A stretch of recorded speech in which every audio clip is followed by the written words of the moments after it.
Hello students, आज हम board के एसएससी बोर्ड के मैथ्स 2 के क्वेश्चन पेपर पैटर्न के बारे में बात करेंगे। मैं अचानक पार्ट 4 पूरा होने के बाद ये क्वेश्चन पेपर का बात क्यों करने लगी, क्योंकि बच्चों बोर्ड ने एसएससी बोर्ड ने डिसाइड किया है कि एसएससी बच्चों का एग्ज़ाम लिखित होगा, रिटन एग्ज़ाम होगा, कोई ऑनलाइन एग्ज़ाम नहीं होगा।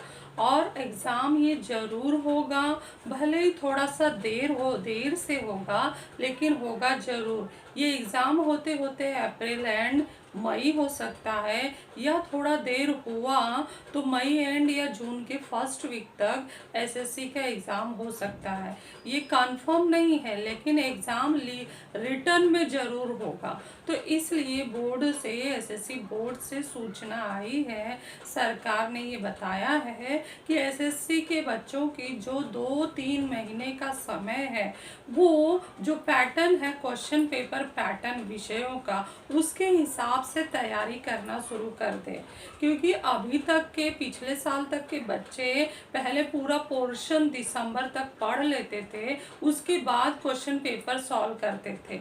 लेकिन अभी इस साल के कोरोना महामारी के वजह से क्या हुआ है कि इस साल के बच्चे स्कूल आ ही नहीं पाए जून से, और दिसंबर आ गया, जून से दिसंबर आ चुका है, और पोर्शन टीचर ऑनलाइन पढ़ा रहे हैं। ऑनलाइन हम अपनी तरफ से तो मेहनत कर रहे हैं, लेकिन बच्चा हमारे सामने नहीं है, वो कितना एक्सेप्ट किया है अपने दिमाग में, कितना नोटबुक में उतारा है, ये कोई भी टीचर जानता नहीं है। सिवाय थोड़े बहुत बच्चों को छोड़कर, जो वो टीचरों के साथ वो भी लगे हुए हैं, मेहनत कर रहे हैं, और हमें व्हाट्सएप पे दिखाते जा रहे हैं, वीडियो कॉल से भी बताते जा रहे हैं कि क्या क्या वो कर रहे हैं। लेकिन बहुत से ज़्यादा बच्चे वो पढ़ाई से दूर हो गए हैं। इसलिए आगे आने वाले दिनों में जब स्कूल खुलेगा, तब टीचर एकदम कमर कस लेंगे आपको पढ़ाने के लिए। लेकिन वो किस पैटर्न से पढ़ाएंगे? वो पढ़ाएंगे एसएससी बोर्ड के क्वेश्चन पेपर पैटर्न के हिसाब से, अर्थात उल्टा काम शुरू होगा। पहले हम पढ़ते थे, फिर क्वेश्चन पेपर सॉल्व करते थे, लेकिन इस साल के बच्चे क्या करेंगे? पहले क्वेश्चन पेपर पैटर्न समझेंगे, और उस पैटर्न के हिसाब से जो सिलेबस कम हुआ है उसको लेकर उसके टॉपिक के सवालों को हल करते हुए पढ़ाई करेंगे। जैसा जैसा प्रश्न है वैसा वैसा उसका नोट्स बनाते जाएंगे, और लिखने का प्रैक्टिस बहुत करेंगे, क्योंकि बहुत सारे बच्चों का लिखने का आदत छूट गया है। और एसएससी में हमें 2 घंटे मैथ्स 2 के पेपर के लिए कम पड़ जाते हैं, अगर आपको पूरा पेपर करना है तो। इसलिए बहुत ज़रूरी है क्वेश्चन पेपर पैटर्न समझना। तो मैं इस वीडियो के सहारे, ये मेरा पार्ट 1 वीडियो है SSC board question paper maths 2 समझाने के लिए। उसके बाद मैं सिलेबस के बारे में, सिलेबस का टॉपिक दूंगी, वो समझना है कि उस कौन कौन से टॉपिक है जिसमें से हमें सवाल पढ़ने हैं। रिवाइज टॉपिक, कैंसिल टॉपिक यहाँ बताया जाएगा कि ये टॉपिक कैंसिल हो गया, वो नहीं पढ़ना है। और उसके बाद स्टूडेंट्स को गाइडलाइन दिए जाएंगे कि कैसे अपनी तैयारी करें बोर्ड के लिए। तो सबसे पहले इस पार्ट 1 वीडियो में हम देखते हैं क्वेश्चन पेपर पैटर्न मैथ्स 2 का। जो पिछले साल था वही है, लेकिन ये फिर से समझाया जा रहा है आप लोगों के लिए। तो इसे एक 200 पेज की नोटबुक अलग से बनाइए, और उसमें ये क्वेश्चन पेपर पैटर्न लिखिए, और आगे के जो भी वीडियो के पार्ट 2 पार्ट 3 में गाइडलाइन दिए जाएंगे वो भी उसमें नोट करके रखिए, और आने वाले दिनों में उसी से पढ़ाई करना शुरू कीजिए। तो सबसे पहले यहाँ पर SSC board question paper pattern for written exam 2020-21 maths 2 के लिए बताया जा रहा है कि क्वेश्चन 1A जो है, नीचे दिए गए बहुपर्यायी विकल्पों में से सही पर्याय चुनकर लिखो फॉर 4 मार्क्स। यानी 4 क्वेश्चन 4 मार्क्स के लिए, एक मार्क के लिए आते हैं, टोटल 4 मार्क्स का पूछा जाता है। यह एमसीक्यू जैसा ही होता है, इस 4 विकल्पों में से कोई एक विकल्प सही होता है। और इसे लिखेंगे कैसे, क्योंकि अब तक के बोर्ड एग्जाम में बताया जाता था कि आपको प्रश्न का उप प्रश्न क्रमांक, जैसे क्वेश्चन 1A का पहला उप प्रश्न में पढ़ रही हूँ, तो पहला नंबर डालना है और उसके ऑप्शन जो ABCD है, तो उसमें से सही विकल्प चुनना है। मान लिया मेरा ऑप्शन सी सही आ रहा है, तो मैं उप प्रश्न क्रमांक 1 लिखूंगी, फिर उसके बाद सी को ब्रैकेट में लिखूंगी इस तरह से।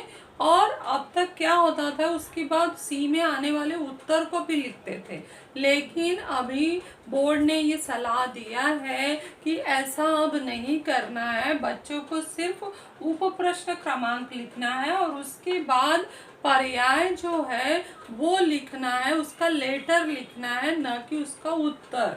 तो इससे क्या होगा, समय भी बचेगा। और उसके बाद जो दूसरा आएगा, तीसरा आएगा, चौथा आएगा, वो एक के बाद एक लाइन में लिखना है, ना कि इस एक ही लाइन में सारे उत्तर लिख दो, क्योंकि सोचते हो कि जगह है तो चलो चारों यहाँ लिख देंगे। नहीं, पहला यहाँ हो गया पहले का सी, तो दूसरे का बी, तीसरे का ए, चौथे का सी, ऐसे करके उत्तर लिखना है 4 लाइनों में, अपने हिसाब से सही उत्तर जो है वो चुनकर। नेक्स्ट क्वेश्चन हम देखते हैं, क्वेश्चन 1B। 1 के ही 2 पार्ट है, ए पार्ट एमसीक्यू, बी पार्ट क्या है, बी पार्ट में छोटे छोटे उप प्रश्न को हल करना है। इसमें भी कोई ऑप्शन नहीं है, 4 मार्क के लिए 4 क्वेश्चन, अर्थात एक एक उप प्रश्न 1 नंबर के लिए है। और इनका उत्तर लिखते समय 1 या 2 स्टेप में ही उत्तर आने चाहिए, वैसा होता भी है, संक्षेप में ही उत्तर लिखना है। और कहा जाए तो ये एमसीक्यू जैसे ही होते हैं, बस इसमें विकल्प नहीं होते। एमसीक्यू को हम डायरेक्ट उत्तर लिखते हैं बिना हल किए, और यहाँ पर 2 स्टेप हल करते हैं, 1 या 2 स्टेप, और यहाँ कारण देना जरूरी होता है। तो यहाँ लिखा गया है, ये जरूर नोट करना। और बहुत सारे बच्चे पूछते हैं, उनके मन में डाउट होता है कि एमसीक्यू को अगर हल करना हो तो क्या करें, हल करके उत्तर चेक करना है तो आपको रफ पेज बनाना है लास्ट में, आंसर पेपर के लास्ट में। बहुत लोग आंसर पेपर के राइट साइड में करते हैं या नीचे करते हैं, करना ठीक है, साइड में कर रहे हो, लेकिन जिस पेज पर आंसर लिख रहे हो तो उस पेज को रफ काम कोने में करके गंदा मत करो। भले ही तुम सफाई से कर रहे हो, लेकिन वो रफ है, यहीं पर फेयर और यहीं पर रफ अच्छा नहीं लगता है। इसलिए अपना आदत बना लो कि जो भी काम करना है हम लास्ट का 2 पेज रफ रखेंगे, उसमें करेंगे। तो एमसीक्यू का कोई भी रफ काम लास्ट में करो और उसका सही उत्तर सोच के आके यहाँ उत्तर आगे लिखना है। तो क्वेश्चन 1A और क्वेश्चन 1B समझ गया होगा आप लोगों को, वो एक दूसरे के ही पूरक है। जैसा एमसीक्यू क्वेश्चन होता है वैसे ही 1 नंबर के क्वेश्चन होते हैं, बस 1 नंबर के क्वेश्चन में ये है कि विकल्प नहीं दिए जाते हैं। और सारे पार्ट जितने भी आप लोग पढ़ लिए हैं, आगे मैं बताऊंगी कि आपको सारे एमसीक्यू के क्वेश्चन को इकट्ठा कर लेना है विकल्प के साथ, और उसको हेडिंग डालना है क्वेश्चन 1A एमसीक्यू के क्वेश्चंस।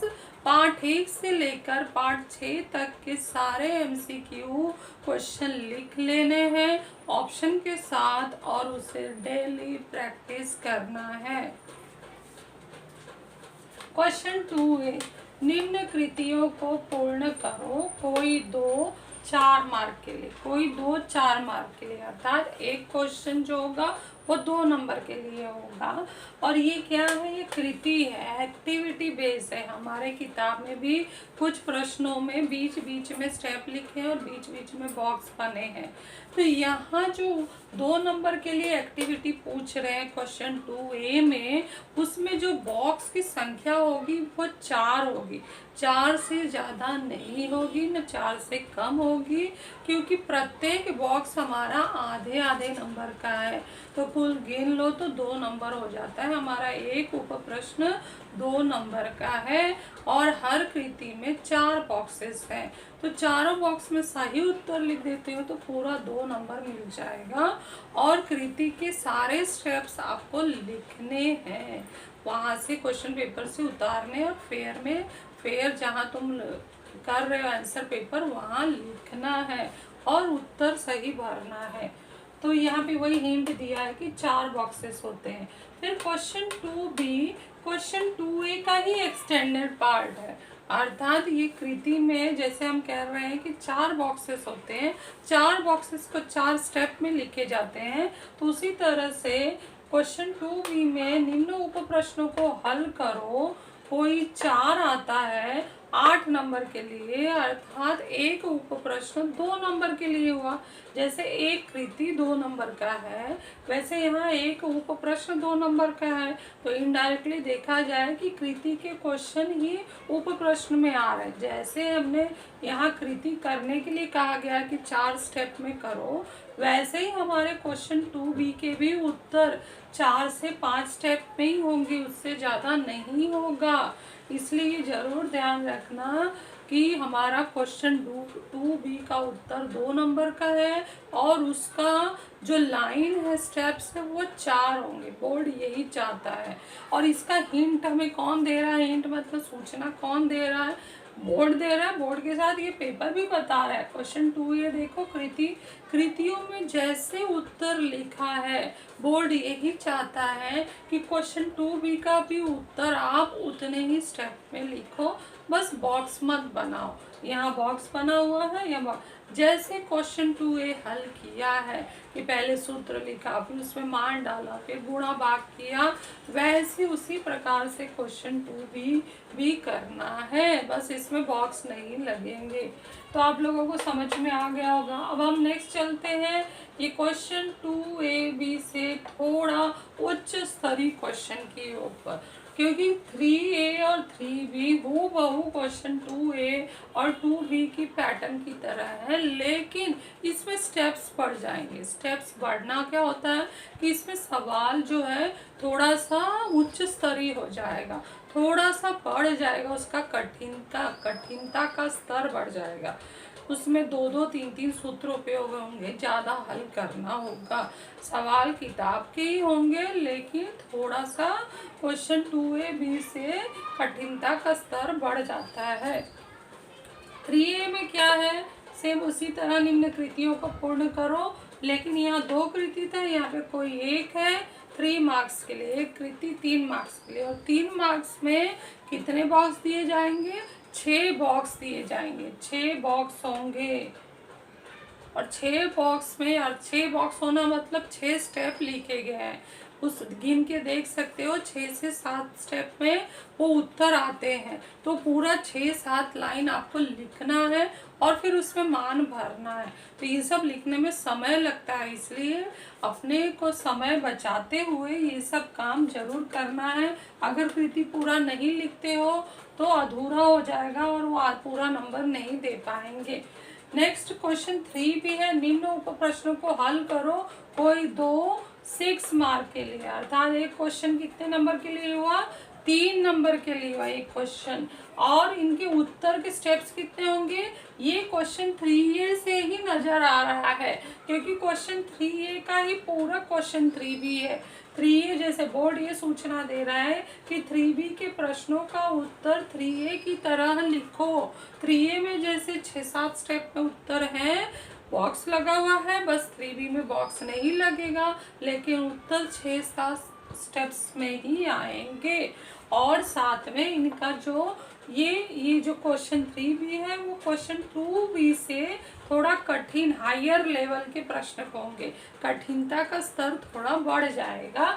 यहाँ पर हम एक सूत्र का उपयोग करते थे, तो यहाँ 2 या 3 प्रमेयों का उपयोग करके सवाल हल करना होगा।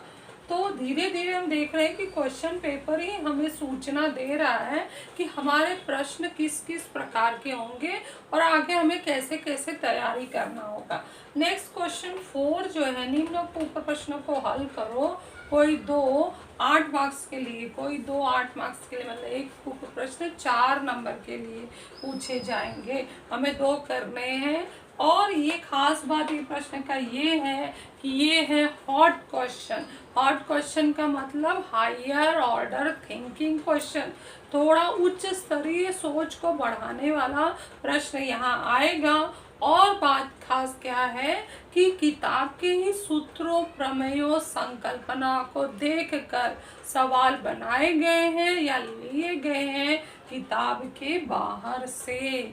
किताब के बाहर से यानी आप लोग को प्रैक्टिस करना हो तो आप कहाँ से करोगे?